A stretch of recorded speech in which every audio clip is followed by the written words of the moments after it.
మానవ జన్మ ఎలాంటిదంటే కత్తికి రెండు పొద్దులు ఉంటాయి. మానవ జన్మ అనే కత్తికి ఒక పక్క పొద్దున ఎట్లాదంటే ప్రతి ఒక్కరూ ఉపయోగించేది భార్య, బిడ్డలు, సంసారము, ధనము, ఆస్తులు, పాస్తులు సంపాదించుకునేదానికి మానవ జన్మ ఒక పక్క కత్తి బాగు చేస్తుంది. ఏదనుకోండి మానవ జన్మలోనే ఆస్తులు సంపాదించేది. ఒక పెద్ద కూలి ఉందనుకో, అదేమన్నా ఆస్తులు సంపాదించిందా? ఈ 10 ఎకరాలు నాదే అని కంఫర్ట్ వేసుకోందా? వేసుకోండి. గరిడ వేసుకోందా? కోత వేసుకోందా? కుక్ వేసుకోందా? నక్కేసుకోందా? ఏడన్నా వేసుకోందా? ఈ మానవ జన్మ ఎత్తినాం కాబట్టి మనకి ఆ పొద్దునుంది. మనకి తినేంత సంపాదిస్తాము, సంపాదించి తినేది కాకుండా దాపెట్టుకుంటాం మూట్లు మూట్లు. దాన్ని ఒక జతకి సొమ్ములు కావాలా అవి దాపెట్టుకుంటాము. ఆ సొమ్ములు వచ్చింటాయి, దండికి తిట్లు వచ్చింది, దండికి అన్ని వచ్చింటాయి ఆభరణాలంతా. ఆశ తీరుతుందా? ఇంకొక 10 ఎకరాలు కొందాము, ఇంకొక 20 ఎకరాలు కొందాము, ఇంకొక 50 ఎకరాలు కొందాము. ఇట్లే పోతుంది.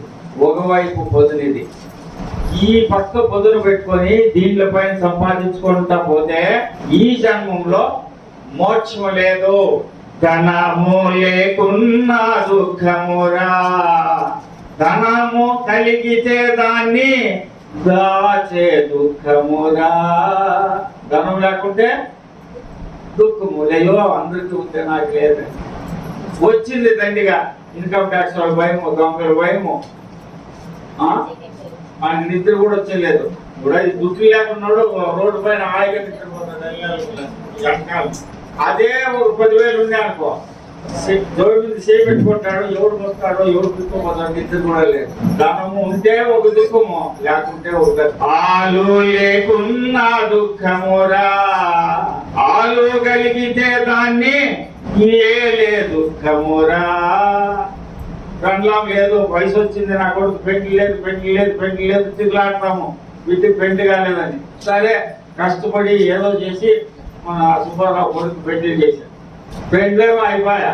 మరి ఆయనకి ఏం కావాలా? ఇది కావాలా, రవ్వ కావాలా, సొమ్ములు కావాలా, పౌడర్ కావాలా, కాటన్ కావాలా, ఇంకా ఎన్నెన్నో కావాలా. ఆయన కోరికలు వేరే. నాకు ఆ పక్కింటి ఆయన నెక్లెస్ పడింది, పండుగప్పుడు నాకు నెక్లెస్ ఇస్తే సరిపోయి, లేకపోతే నేను మాట్లాడించలేదు, నా పుట్టింటికి పోతాను అంటుందా లేదా?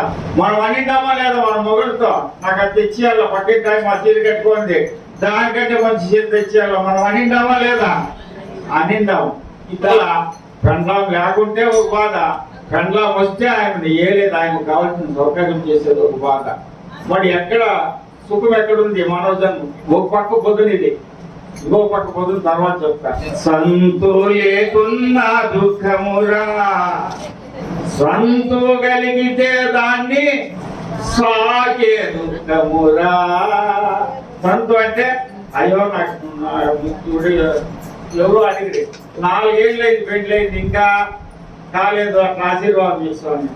అది కాకపోతే ఒక దుఃఖము, బాధ రాదు. ఆయన కోవిడికే కాదు, ఆయన మొగుడి కోరికే కాదు, వాళ్ళ అమ్మకి, అమ్మమ్మకి, అత్త మామకి, తల్లికి, తండ్రికి, అవ్వకి, ఆ కుటుంబానికి అందరికీ బాధ. ఏమ్మా మాకి ఎవడమ్మా పక్కింటోళ్ళు వచ్చి అడుగుతారు, ఎవడమ్మా 4 ఏళ్ళు అయింది పెళ్ళయింది, ఏమి నీ వాళ్ళే ఏమే? లేకుంటే బాధ. కర్మ గాలి 1 2 3 4 5 6 10 ఎన్నో అయిపోయాయి అనుకో. పుట్టినప్పటి నుంచి వానికి మళ్ళా పెళ్లి చేసే వరకు, చదివించే వరకు, వాడిని స్కూల్లో వెళ్ళా, ఎట్లా చదువు వెళ్ళా, ఏమి రామాయణము మళ్ళా పెళ్లి చేయాల. వాళ్ళ మనవులకి మనవరాలకి వాళ్ళకి పెళ్లి కాకుంటే ఒక దుఃఖము, పెళ్లి అయితే ఒక దుఃఖము. ఇట్లా ఈ మానవ జీవితం అంతా ఈ 2 వైపుల పొదులు. ఓ పక్క పొదుల్లో నువ్వు ఎంత సంపాదించినా ఏం చేసినా దుఃఖమే ఉంది. దానికి ఏం చేయాలా? హరే రామ భజన నోటనారా, నోటనారా, నోటనారా, నోటనాకున్నా చెవులతో వినారా. హరే రామ భజన నోటనారా. కనీసం పామర్లో ఈ వ్యామోహంలో పడి కొట్టుకుంటూ పోతా ఉండేవాళ్ళకి ఒక దారి, ఒక గడ్డిపోచ, మునిగిపోయేవాడికి, సముద్రంలో మునిగిపోయేవాడికి గర్భాస అట్లా ఉంటే దాన్ని పట్టుకొని ఎట్లా గడ్డిపోచే ప్రయత్నం చేస్తారో అట్లా ఈ వ్యవహారంలో ఉండేవాళ్ళకి ఒక గురు, ఒక రామనామం అంటే ఒక భగవంతుని స్మరణ మనల్ని కొంతవరకు ఆ వైపు పొద్దులో ఉండేవాళ్ళకి తృప్తినిస్తుంది. అది క్షణకాలం తృప్తే. నువ్వు ఏదేమన్నా ముక్కు పోయి గుళ్ళేకపోతామో, ఈ నుంచి గుడి పోలా పోలా పోలా అని ఆత్రపడి గుళ్ళేకపోతాము. గుళ్ళేపోయి తీరా ముఖ్యతోడా ఏమొస్తుంది? ఆ దేవుడు కాదు వచ్చేది మైండ్లోకి. చెప్పులు ఏడ పెట్టొచ్చిన బయట వేసిందని ఎత్తుకోపోతాడన్నా, లేకపోతే ఇంట్లో గ్యాస్ ఆఫ్ చేసి వచ్చిందన్నా అట్లే పెట్టొచ్చిన గబా గబా వెళ్ళొస్తుంది. పీకి వేసినామా లేదా దొంగలు దూరుతారో తీరా గుళ్ళేకపోయినాడు ఏటు వస్తాయి, ఇట్లా ఎన్నో వస్తాయి. చాలా మనము ఆ మాయలో ఉన్నాం కాబట్టి మాయ కమ్ముకుంటాం. ఈ మాయ అనే వల్ల ఇట్లా మనల్ని కమ్ముకొని అది భగవన్నామ స్మరణము చేయాలని సంకల్పం చేసినా వాటికి పోయినా కూడా అప్పుడు కూడా ఏటేటో జ్ఞాపకం వచ్చి మనం అక్కడి నుంచి విముఖులయ్యి భగవంతుని పైన దృష్టి లేకుండా మనం రిటర్న్ వస్తాం. మరి అలా కాకుండా నిరంతరము ఊపిరి ఉన్నంత వరకు ఆ భగవన్నామం స్మరణ చేయాలంటే ఏం చేయాలి? ఇప్పుడేమో వ్యవహారంలో ఉన్నాం కాబట్టి మనం గుళ్ళైపోయినా కూడా దేవుణ్ణి దర్శించేటప్పుడు కూడా ఏటేటో జ్ఞాపకం వస్తాయి, ఆయన మీద దృష్టి పోతుంది. మరి నిరంతరము ఆ భగవంతుని స్మరణ చేయాలంటే ఏమైనా ఉందా భావం? నువ్వు వ్యవహారం చేస్తా ఉన్నా, సంసారం చేస్తా ఉన్నా, పని చేస్తా ఉన్నా, కూలిపోయి పొగుతా ఉన్నా, ఇంకేదో కష్టం చేస్తా ఉన్నా, నువ్వు వేరే ఏది జ్ఞాపకం రాకుండా సతతము ఆ భగవంతుడు నీలో ఉండి నువ్వు ఆ భగవంతుని స్మరణ చేస్తా ఉండేదానికి ఏదైనా మార్గం ఉందా అని ఆలోచన చేసి మన సుబ్బారావు రాజు సద్గురు వెంకట మహర్షి వాళ్ళు ఆలోచన చేసి వాళ్ళు ఆకారంలో సనాతనంగా తీసుకొని వచ్చినారు ఒక మార్గము, అదే సద్గురు మార్గము. ఈ సద్గురు మార్గంలో వచ్చిన వాళ్ళకి గురువు ద్వారా మంత్రోపదేశం పొందితే ఆ మంత్రముని అహర్నిశలు నువ్వేం పని చేస్తా ఉన్నా కూడా మంత్రం మననం కావాలి. ఎట్లా? నువ్వేమో చేస్తా ఉంటావు, నువ్వు చేసే పని వేరు, నీలో జరుగుతూ ఉంటుంది నిరంతరము ఆ సద్గురు వాక్యము. కాబట్టి అలాంటి ఒక దావ పట్టుకుంటే నీవు ఈ ప్రపంచంలో ఇవన్నీ ఎన్ని చేసినా కూడా దాంట్లో చిక్కులుకోకుండా నువ్వు తేలిగ్గా కట్టుకొడతావు. దీంట్లో నుంచి ఈ మాయలో నుంచి మాయే వినుమాయ అవుతుంది, మనల్ని పట్టి పీడించి జన్మ కర్మలకి కారణమవుతుంది, పుట్టు సావులకు కారణమవుతా ఉంది ఈ మాయే. దీన్నే ఇంద్రజాలమిదం సర్వం యథామరు మరీచికం అఖండిత మనాకారం వర్తతే కేవలం శివం. ఇదంతా మాయ. ఈ మాయలో ఉన్నంత వరకు నువ్వు ఎంత వచ్చినా ఏం చేసినా దుఃఖమే. ఈ మాయ తొలగాలంటే ఏం చేయాల? మన ఏవ మనుష్యానం కారణం బంధం వచ్చాయి. ఈ సంకల్ప వికల్పాలకంతా కారణమైనటువంటి మనసు నీలో ఉంది. ఈ మనసుని నిరంతరము ఆ భగవంతుని పైన లేక సద్గురు వాక్యం పైన ఆ పరంబ్రహ్మం పైన పెట్టాలంటే ఏ ఒక దారి ఉంది. దాన్ని ఏం చెప్తారు? గురుపద యుగలము పట్టు పట్టు గురిలో గురి కని పెట్టు పెట్టు. గురువు యొక్క పదయుగాలని పట్టుకోవాలంటే యావే ఇవే పదాలు, అవి కాదు. ఇవేం చెప్పున్నా భౌతికమైనవి. గురు పదాలు ఇంకా నీలో రెండు ఉన్నాయి. ఆ పదాలు ఎక్కడున్నాయి అనేది ఒక గురువు మీకు చూపిస్తాడు. దాన్ని నిరంతరము ఆ పదాలని పట్టుకోవాలి. ఆ పదాలు పట్టుకోవాలంటే ఎంత ఖర్చు చేయాలి దినానికి? పదాలు పట్టి పూలు తెచ్చిరి, అరకాయలు తెచ్చిరి, పట్లు తెచ్చిరి, అవి ఇవి దీనికి దగ్గర ఒక 500 రూపాయలు 1000 రూపాయలు ఖర్చాయా ఈ గురువు పదం పట్టాలంటే. ఈ గురువు ఇంకొక గురువు పదాలు పట్టేది నేర్పిస్తాడు. దానికి ఎంత ఖర్చు కావాలా? శాశ్వతమైనటువంటి మోక్షం ఇచ్చేటటువంటి పదాలని పట్టిస్తాడు ఒక గురువు మీకు. బట్ దానికి ఎన్ని లక్షలు ఖర్చు కావాలా? పైసా కూడా ఖర్చు లేదు. ఖర్చు లేకుండా నిరంతరము గురు పదాలను పట్టుకొని ఉండొచ్చు. గురు పద యుగలము పట్టు పట్టు గురిలో గురి కని పెట్టు పెట్టు. గురుతుగా వైరుల కొట్టు కొట్టు. వైరులు అంటే ఎవరు? ఇచ్చే పంటమే దిక్కులు పోతుంది. అష్టమదాలు, కామక్రోధాలు, రాగద్వేషాలు, ఈర్ష్య అసూయలు ఇవన్నీ ఇవన్నిటిని వైరులు, శత్రువులు మనల్ని ఆ పరమాత్మ చెంతకు పోకుండా అట్టుకుంటా ఉండే శత్రువులు ఇవంతా ఈ గురుతుగా వైరుల కొట్టు ఇదంతా ఈ మార్గంలోకి వచ్చి నిరంతరము గురుస్మరణ. ఇప్పుడు నేను వాస్తు చెప్తా ఉంటాను, నేను వాస్తు చెప్తా ఉంటానా, నేను నా గురుదానం చేస్తా ఉంటానా అంటే వాస్తు చెప్పేది ఒక వ్యవహారము, గురుమంత్రము స్వాభావికము అంటే సహజంగా గురుమంత్రం లోపల జరుగుతానే ఉంటుంది. నువ్వేం చేసినా అటువంటి మార్గంని గురువు మీకు చూపిస్తాడు. ఆ గురు మార్గంలో పట్టుకొని నిరంతరం ఆ గురు పదాన్ని పట్టుకొని ఉంటే ఖచ్చితంగా మనకి జననము లేదు, మరణము లేదు, జననము లేదు, మరణము లేదు, చింత లేదు, బాధ లేదు. బాధ లేనిది బోధ. కాబట్టి మనము ధరించాలంటే ఈ జన్మ, మానవ జన్మ ఫస్టే చెప్పింది కదా, ఈ కత్తికి, మానవ జన్మ కత్తికి రెండు పక్కల పొదునుంది. ఒక పక్క పొదును పోతే ఇట్లా వ్యవహారం లేకపోయి మునిగిపోతాము, ఇంకో పక్క ఇట్లా గురుమార్గం లేకొచ్చేస్తే ఇట్లా తేలికైపోయి ఈ బంధాల్లోకి చిక్కుకోకుండా, వ్యామోహంలోకి చిక్కకుండా పెండ్లం ఉంటుంది. పెండ్లం పైన ఆశ ఉండదు, ఉంటారు కొడుకుల పైన ఆశ ఉండదు. కొడుకు చదివిస్తావు, పెళ్లి చేస్తావు, అన్ని చేస్తావు. అన్ని చేసినా నీ మనసు గురువంతులను ధ్యానిస్తూ చేస్తావు కాబట్టి అవన్నీ కర్మలు చేసినా నీకే అంటావు. సూక్ష్మంగా చెప్పి ఏమని, కృష్ణుడు అస్కలిత బ్రహ్మచారి అని. కృష్ణునికి ఎంతమంది పెండ్లాంలో? 8 మంది పెండ్లాంలో 16,000 మంది సుత్తమరాళ్ళు. ఆ కాలంలో అయితే గోపికులు అంటే, ఈ కాలంలో 8 మంది పెండ్లాంలో 16,000 మంది సుత్తమరాళ్ళు. ఇంతమందితో ఆయన సంసారం చేసిన అస్కలిత బ్రహ్మచారి ఎట్లాయా? ఒక్కసారి కూడా వాళ్ళ దగ్గర ఇట్లా తన మనసు చూడలేదంట. తను చూసిండాడు కానీ తన మనసు చూడలేదు. మనసు ఎక్కడ పెట్టిండాడు? వాళ్ళ గురువైన సందీప్ మహర్షి ఏదైతే ఇచ్చినారో ఆ గురు మంత్రం పైన మనసు పెట్టినాడు. కాబట్టి ఈ శరీరంతో చేసిందే వ్యవహారం అంతా జీరో అయిపోయి ఆయన అస్కలిత బ్రహ్మచారి అయినాడు. మనం కూడా ఎన్ని కర్మలు చేసినా, ఎన్ని వ్యవహారాలు చేసినా ప్రారంభం కొద్దీ గురువు ఇచ్చినటువంటి ఏదైతే గుర్తుందో ఆ గుర్తుని మరిచిపోకుండా ఎలా ఉండాలనేది కూడా గురువు నేర్పిస్తాడు. దాంట్లో ఉంటే కృష్ణుడు అట్లా అస్కలిత బ్రహ్మచారి అయినాడు, నువ్వు అట్లా అస్కలిత బ్రహ్మచారి అవుతావు. అట్లనే మోక్షం. గురు కృష్ణుడు ఎట్లా దేవుడు అయినాడో నువ్వు అట్లా దేవుడు అవుతావు. అలాంటి సూక్ష్మమైనటువంటి మార్గంని పొందేది ఈ కత్తికి రెండో వైపు పొదును. మొదటి వైపు పోతే అట్లా వెళ్ళిపోతాము, రెండో వైపు పోతే ఇట్లా గడ్డకు పడతాము.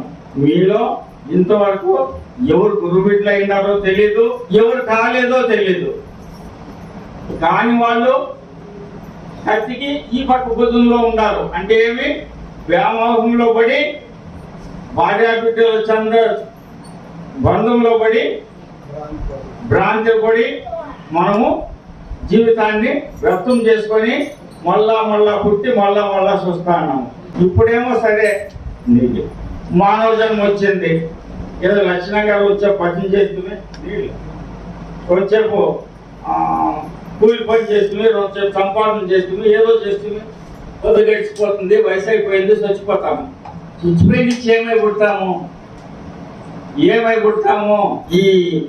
ఇది 3-4 ముచ్చిట.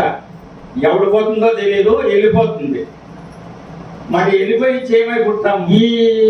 ఇట్లా భజన చేస్తానా, ఇట్లా మొగుడు దిక్కుతాడా, ఇట్లా సంసారం దిక్కుతుందా, ఇట్లా అత్త దిక్కుతుందా?